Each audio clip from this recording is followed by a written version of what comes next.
In this video, we'll be covering the respiratory system. So the purpose of the respiratory system is gas exchange, bringing oxygen into the body and removing carbon dioxide or CO2. The respiratory system is interconnected with the circulatory system. So as you can see, here is a diagram of the respiratory system, and then just zoomed in, you can see the respiratory system begins with the nasal cavity, which filters and warms and moistens the incoming air, which is especially important in the winter. Then we have the pharynx. The pharynx is a shared passageway between the digestive system and the respiratory system. And then at the base of the pharynx, we have the epiglottis. The epiglottis prevents food from entering the trachea. So when you swallow, the epiglottis closes so that the food goes down the esophagus, not the trachea. Then you have the larynx below the epiglottis. The larynx contains the vocal cords, so they're what allows you to speak and allows me to speak right now.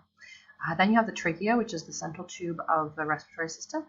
It is surrounded by rings of cartilage to keep it open, and it carries air to the bronchi. And then we have the bronchus, which are the two left and right bronchus, which divide off from the trachea and carry air to the lungs, each of the lungs. Then from there we have the left and right lung, which contain an ever-branching series of bronchioles. The bronchioles are then what end off with alveoli, and so each alveoli is where air exchange happens. On the base of the lungs, you have the diaphragm. The diaphragm is the muscle that is partially responsible for breathing. So structure. The main structure of the lungs are connected to the outside by passageways. Air enters through the mouth and nose and travels down the trachea. Trachea separates into two branches called bronchi, singular bronchus. The lining of the trachea and bronchi produce mucus, and many of the epithelial cells have cilia, which are hair-like projections. The cilia and mucus filter out any foreign material that might enter into the system. The trachea is supported by rings of cartilage, keeping it open. Each bronchus further splits into smaller branches called bronchioles, and these branches end in tiny air sacs called alveoli, singular alveolus. Oxygen enters the bloodstream in the lungs by diffusion, and carbon dioxide leaves the same way. Alveoli have very thin walls and are surrounded by a network of capillaries. Oxygen and carbon dioxide only have to diffuse through two thin walls to get into or out of the body. Alright, so here is a diagram of alveoli. So alveoli, as you can see in the diagram, they sort of look like grape-like clusters. Every cluster ends and is surrounded by a network of capillaries. So the alveoli are, as oxygen enters into the alveoli, it crosses across into the capillaries and then leaves that capillary through an arteriole that goes back to the heart. And as the blood enters into the lungs, it enters in venules that become the capillaries that are oxygen poor. And then they pick up oxygen and drop off carbon dioxide at the site of the alveoli. Okay, the blood that enters the lungs has little oxygen. As the blood flows through the lungs, it picks up oxygen and the blood returns to the heart. At the same time, excess carbon dioxide diffuses out of the blood into the air spaces of the alveoli. So here is a diagram just showing you a particular alveoli. So you have blood entering from the pulmonary artery in the capillary, and that's deoxygenated blood. And as it moves, there's a diffusion of oxygen. So oxygen in, and this is the ventilation, air coming in and out into the alveoli, and you have diffusion of oxygen going into the red blood cells here and into the blood plasma itself. So as that blood travels around, then it's dropping off carbon dioxide and picking up oxygen. And as the capillary leaves its passage along the along the alveoli, it becomes oxygenated and it goes to the pulmonary vein.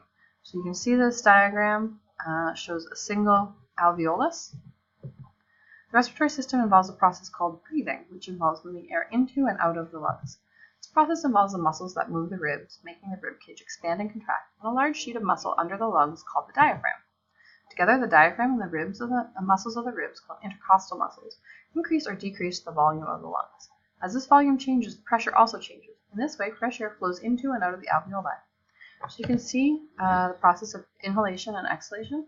So the diaphragm contracts in inhalation and is pulled downward. At the same time, the chest expands and the intercostal muscles along the lungs pull the rib cage up and outward.